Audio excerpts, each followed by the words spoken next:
And that, I think, affected me. The president had some very wise words there about never actually engaging in this behavior to begin with, because it's much harder to fight once you're addicted. But if we can convince our youth, Doug, never to actually get addicted in the first place, then we've done a lot. You heard me earlier talking with Dr. Siegel about Portugal. I went over and did a story on this because they had a very, very big problem with a heroin epidemic in Portugal. And one of the big things that came out of that campaign, that education campaign, was that kids were afraid of this stuff. And I talked to a lot of kids there.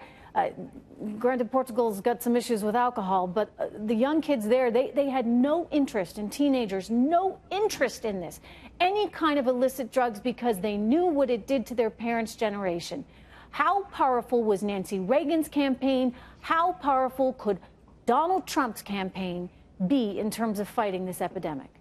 Yeah, I think it could be very effective, Trish. It was highly ridiculed, and this one will be too, but it's a great use of the bully pulpit. I couldn't help but think how Donald Trump is going down his list of promises, like one by one, checking them off, and here we are, and this is a big one. Nancy Reagan, we would have an event in the East Room. We brought in Candy Lightner. There you go, Mothers Against Drunk Drivers. So there was an alcohol part too. Nancy Reagan's Just Say No as well, until the alcohol lobby kind of pushed it out of the way. But Nancy Reagan, highly ridiculed, but very effective, because here was a very fashionable Hollywood personality, now First Lady, admired by many. And now the president's using his bully pulpit, and Melania, good for them. This is, you're right, this is the way to go, is not get it started. It was a very, it was a very good speech. Credit where credit is due. And it is high time that we pay attention to the issue.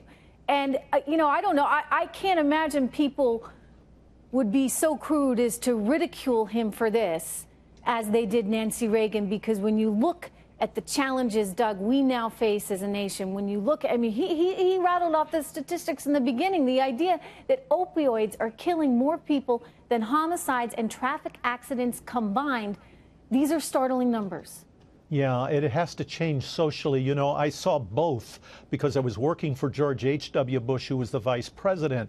And during that time, one of his press secretary, Pete Teeley, who later became ambassador to Canada, resigned from the vice president's office so he could personally write a book about Carlos, the drug dealer who took on a whole island in the Bahamas and was smuggling drugs into the United States. They went after it. The George H.W. Bush's tactic was, we can stop this militarily. They ended up, as president, invading Panama. They tried all kinds of things, but they learned you can't fight it. You can't stop it. You can kill Escobar, but the drugs will keep coming. And so this is the right approach. You got to do both, but this is certainly something that has to be done.